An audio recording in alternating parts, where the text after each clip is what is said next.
nosso papo é influência digital. Como que funciona os bastidores dessa profissão? Quais são os bastidores por trás de uma publi? E como que você pode se tornar uma influencer digital? Bom, hoje nesse vídeo eu vou contar um pouquinho da minha história pra vocês, vou dar algumas dicas também, vou contar como é que é esse processo produtivo de uma publicidade, que eu acredito que assim pode inspirar muita gente, e vocês já sabem, os comentários estão aqui, podem mandar as dúvidas de vocês também.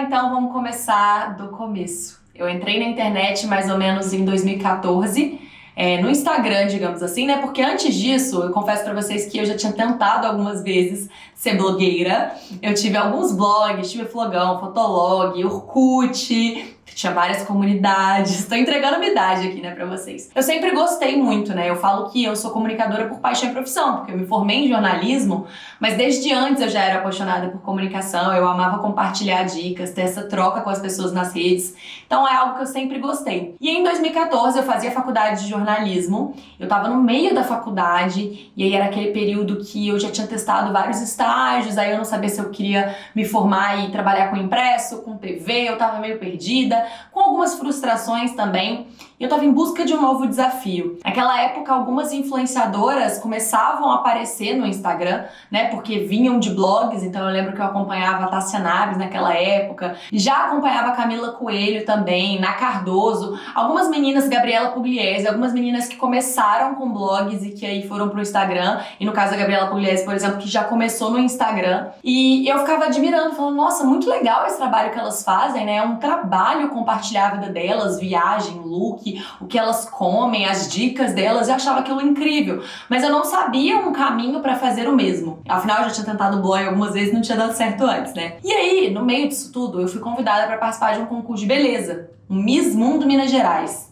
E eu comecei a documentar a minha jornada. Então eu comecei a postar nas redes sociais a minha preparação para o concurso. E aí, como eu já trabalhava fazendo foto e tal como modelo, eu também comecei a ir atrás dessas marcas que eu trabalhava e falar, olha, eu preciso de um look para usar na prova tal do concurso. Você toparia me emprestar esse look? Aí eu tiro uma foto e falo que é da sua marca e te mando a foto para você usar? E aí, de uma forma meio que intuitiva, eu comecei a ir atrás das minhas primeiras parcerias.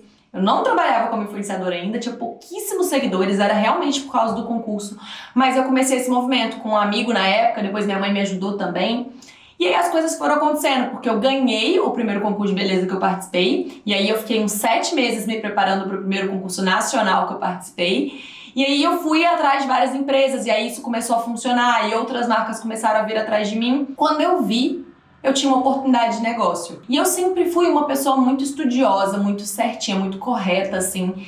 E quando eu vi que isso era uma oportunidade de trabalho, que finalmente algo, né, que eu queria tanto, tava começando a se tornar possível pra mim, ainda que pequeno, né, eu falei, poxa, eu quero entender mais sobre isso. E aí nisso chegou 2016, o ano que eu tinha que entregar o meu TCC, eu entreguei meu TCC bem no começo de 2016, e eu resolvi, né, naquele ano de 2015, que eu então estudaria essa tendência de comunicação, né, que são os influenciadores digitais. Fiz meu TCC sobre isso. O meu orientador, na época, adorou o tema, porque era algo muito novo, tanto que para poder escrever sobre isso, eu tive que buscar várias referências em inglês, porque não tinha muita bibliografia em português.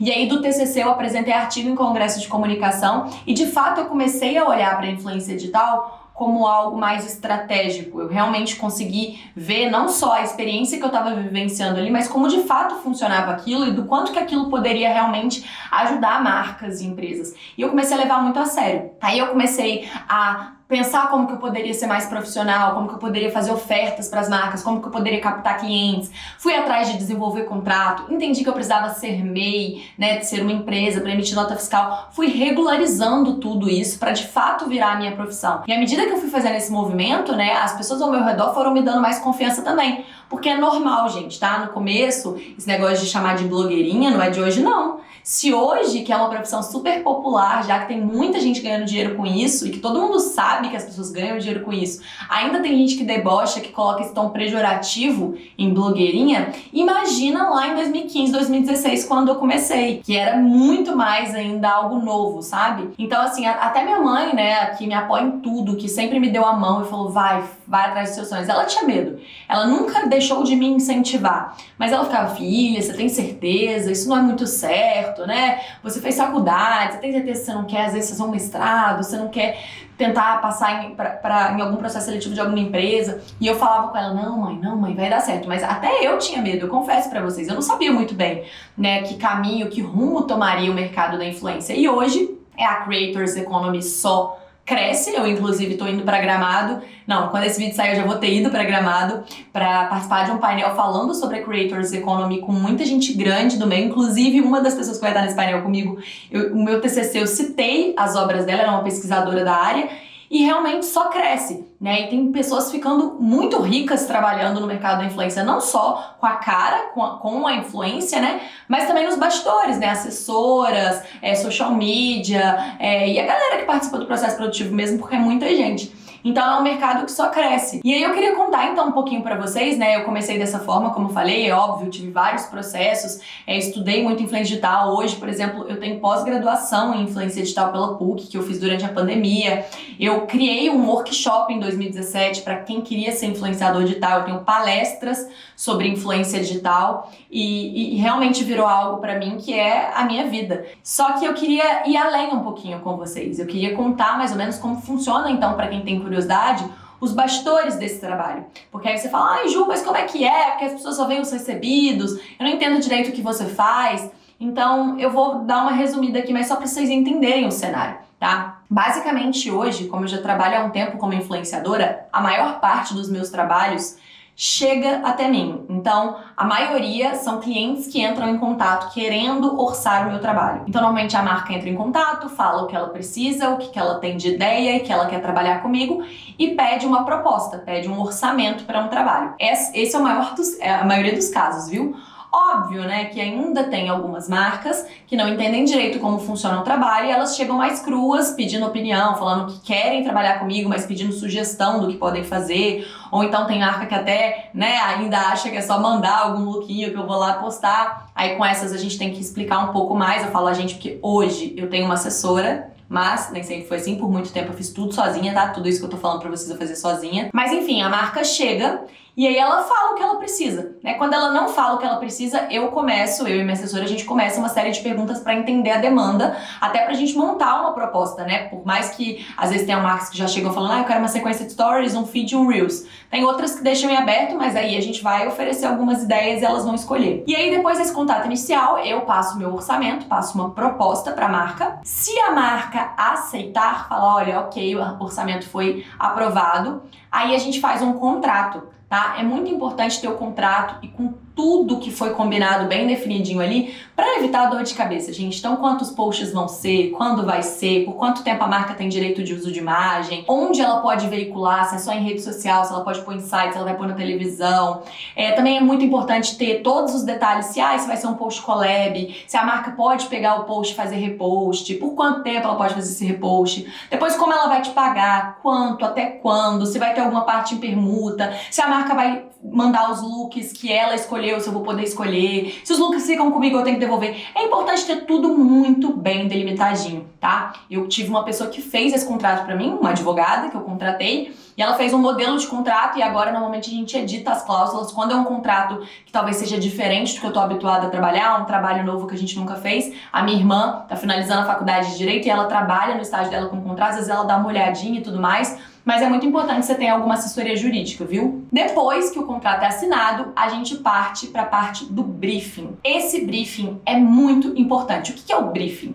Nada mais é do que o que a marca espera que eu faça. Então, é como se fosse um guia para que eu execute o meu trabalho. E aí, gente, o briefing, ele interfere demais no resultado do trabalho. Por quê? Tem empresas que querem mandar algo extremamente detalhado, que a gente não pode fugir dali. Então elas querem praticamente criar o conteúdo. Isso não é legal, Porque o influenciador, ele consegue boas conversões, ele consegue ajudar no branding na marca e até no processo de venda, porque ele tem a linguagem dele, ele é autêntico, ele tem uma conexão com a audiência dele, as pessoas confiam naquilo que ele fala. Agora imagina, se vocês estão acostumados a sempre me ver falando de uma forma, vocês conhecem meu estilo de vida, vocês já estão habituadas comigo e eu chego e gravo um conteúdo para uma marca de um jeito totalmente diferente do meu, falando diferente, usando termos diferentes e de um jeito muito distante, é óbvio que aquilo não vai converter para vocês vão achar estranho, pode até atrapalhar minha credibilidade, vai ser uma publicidade falha. Então, o briefing não pode ser tão duro, tão enrijecido a ponto do criador não conseguir criar. Né? Afinal de contas, o influenciador também é um creator, então ele precisa ter liberdade criativa. Mas, ao mesmo tempo, não pode ser algo solto, sem briefing, sem nenhuma informação, porque senão na hora que o criador vai fazer, né, o conteúdo, ele não sabe se tem algo que ele precisa falar porque é uma informação essencial, se tem algo que ele não pode falar de jeito nenhum, se de repente tem a cor de um concorrente que não é legal usar na roupa, se tem palavras que a marca não costuma usar ou palavras que a marca costuma usar que reforça valores da marca. Então, esse direcionamento que o briefing pode dar é essencial para que o trabalho seja feito ainda com a cara do influenciador, do jeitinho dele, mas não deixando de fora nada que é essencial e não tendo nada que possa prejudicar, né, o trabalho. Porque muitas vezes quando eu não fazia briefing, às vezes eu mandava um conteúdo para a marca que eu achava que estava maravilhoso e algo que eu tinha falado ou feito atrapalhava de alguma forma a marca porque, sei lá, não era o valor ou, como eu falei, a cor da concorrente. Aí eu tinha que fazer tudo de novo simplesmente porque não tinha batido essas informações antes. Então, o briefing é muito importante. Algo que eu gosto que tenha nos briefings que as marcas mandam é do's and don'ts. Então, tipo, faça e não faça, ou sim e não. Tipo, o que você tem que fazer e o que você não deve fazer. Isso já ajuda demais. Então, briefing. Depois que eu pego o briefing, eu estudo a marca, eu vou olhar o site, eu vou olhar todas as informações, eu vejo o produto, eu experimento o produto, eu testo, eu vejo o que eu acho, aí eu vou ler a história, eu vou ver, eu dou uma pesquisada geral. E aí eu tento criar um storytelling. O que é isso? É colocar a marca inserida em alguma historinha minha, seja na minha rotina, seja num contexto que eu estou vivenciando, seja relacionado a algo que eu acredito, para que de fato o produto faça sentido para minha audiência também. Então eu não crio uma história mentirosa, nunca, tá, gente? Até porque um dos principais ativos de um influenciador digital é a credibilidade, é a confiança da audiência dele nele. Mas eu tento, dentro do que eu já faço, encaixar o produto. Então eu vou dar um exemplo para vocês. Eu tenho uma grande parceira de anos, que é a Sanavita, que é uma marca de suplementos. Eu realmente consumo os suplementos da Sanavita. Mas vamos supor que a marca fala assim para mim: olha, o produto X, sei lá, colágeno, está na promoção essa semana. Você pode de alguma forma falar do colágeno? Eu não vou simplesmente pegar o produto e aparecer nos stories e falando: olha, gente, colágeno da Sanavita tá na promoção no site essa semana, hein? Até posso fazer isso. Mas faz muito mais sentido se de repente eu tô num momento de skincare, cuidando da minha pele, eu falo: gente, vocês sempre perguntam como eu cuido da minha pele, né? Tô aqui fazendo meu skincare, aí mostra um produto ou outro e fala: aí ó, é muito importante também a gente entender que esse cuidado com a pele vem de dentro pra fora. Eu tomo colágeno por isso, aí posso falar um benefício ou outro, e aí sim eu falo da promoção, entende? Porque eu criei um contexto, uma história, eu não cheguei do nada como se fosse uma propaganda de TV falando do produto. É justamente essa criação que torna o trabalho do influenciador tão valioso. Por isso a gente também é chamado de criador de conteúdo, porque não é simplesmente pegar e fazer uma propaganda do produto, é criar algo junto com o produto. Faz sentido? Então depois que eu estudo tudo da marca, eu tento criar esse roteiro, essa historinha na minha cabeça, aí eu de fato crio esse roteiro, né? Eu escrevo no papel. Então eu penso que look eu vou usar, quais cenas eu preciso fazer se for um Reels, que tipo de foto eu vou fazer, aonde, se eu preciso envolver algum profissional, se eu precisar contratar fotógrafo ou videomaker, eu também vou atrás e ligo e marco, escolho o lugar que eu vou fazer. E aí, beleza, eu executo, né? Faço as fotos, o vídeo, faço a legenda, faço tudo e aí mando pra marca aprovar, falar que gostou, que tá certo, e aí eu combino o post. Depois que isso acaba, ainda tem um feedback, né? Eu mando métricas da ação para as empresas, então como foi a visualização, como que foi os cliques e tudo mais, aqueles prints mesmo do Instagram, e pergunto a opinião da marca, né? Eu quero saber o feedback, quero saber o que eu posso melhorar da próxima vez, se atendeu o que eles esperavam. Então é sempre bom ter esse contato também. Mas é mais ou menos assim que funciona. Agora, Ju, você sempre fica esperando que as marcas entrem em contato com você? não. eu também posso fazer prospecção de clientes. E aí eu vou falar bem rapidinho disso aqui, porque para quem tá começando é o caminho, né? Às vezes as empresas ainda não enxergaram que podem entrar em contato com você para te contratar para um trabalho, mas você pode ir lá ofertar o seu trabalho se você sabe que tem valor. Então, como fazer isso? Olha, você tem que criar um Media Kit, que é como se fosse um currículo, um portfólio, algo que mostre para a marca o seu trabalho, o que você entrega. Então, esse Media Kit, de uma forma bem simples, precisa falar sobre você, então, quem você é, o que você gosta, o que você faz, um pouco da sua personalidade, depois um pouco do seu trabalho no Instagram, então, sobre que conteúdo você fala, qual é o seu nicho, o que você entrega, depois os dados mesmo, as informações, né, de número de seguidores, idade dos seus seguidores, de onde eles são, as informações gerais, é bom ter os prints do Instagram para de fato comprovar, e depois você pode colocar formas da marca trabalhar com você, então, quais são as ideias de projeto, o que você pode entregar. Você faz stories, feed, reels, faz live, faz sessão de fotos, faz comercial, tem um curso, você dá mentoria, você dá palestra, você vai colocar as oportunidades de trabalho que a marca tem com você. E é muito legal se você tiver algum feedback de alguém que já trabalhou contigo, você colocar de exemplo, às vezes um post que ficou muito bom, sabe, um vídeo incrível que você fez ou que deu um engajamento muito fora da curva, coloca. É um lugar que você tem que entender que é pra te vender. A marca precisa olhar e falar, nossa, eu gostaria de trabalhar com ela. E uma coisa que funciona muito pra mim, que eu faço além de ter esse Media Kit mais geral sobre mim, se eu for, por exemplo, eu vou para Nova York em maio. Se eu quiser levar marcas comigo na viagem, eu posso criar um projeto sobre Nova York para vender para as marcas, que é o que eu fiz. Então, eu tô oferecendo para as marcas fazerem fotos, vídeos, divulgação comigo dentro da viagem. Por quê? Porque em viagem o engajamento é maior, porque dentro da viagem eu posso criar uma experiência para os meus seguidores e a marca tá dentro dessa experiência. Eu, por exemplo, fazendo um passeio de helicóptero e aí a marca por Nova York, aí a marca pode ser a marca que vai me vestir. Então ela vai estar dentro de um contexto de uma experiência, não simplesmente eu tirando foto do look e postando, entende? E aí eu posso criar esse projeto, explicar direitinho como vai funcionar e ir atrás das marcas que eu tenho interesse ofertando esse projeto. Fez sentido para vocês? E aí o processo, né, seguinte depois desse contato inicial é o mesmo. É a proposta com os valores, aceitou, faz contrato, aí faz briefing, aí entrega, aprova, aí posta, tem feedback. Basicamente é isso.